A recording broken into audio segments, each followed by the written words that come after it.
Palazzo Balbi è operativo 365 giorni all'anno, questo è il messaggio che il governatore del Veneto, Luca Zaia, lascia trasparire con una certa nota di orgoglio. 10 gli assessori regionali che da buoni staccanovisti non hanno perso l'occasione per confrontarsi con i giornalisti.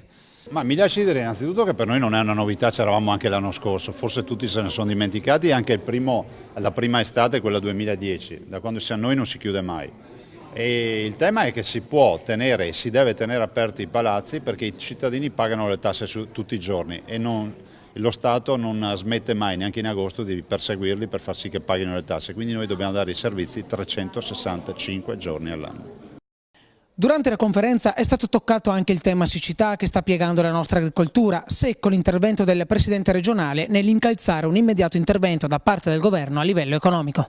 Ma senta, io trovo assurdo anche lottare, cioè ormai è visibile che il Veneto sta perdendo quasi una miliardata di euro della produzione agricola. Abbiamo i campi letteralmente con le colture essiccate, non piove da giorni, da settimane, forse anche da mesi in alcune zone. Direi che il governo può fare solo una cosa, non può rinunciare alla più grande agricoltura che c'è in Italia, che è quella del Veneto.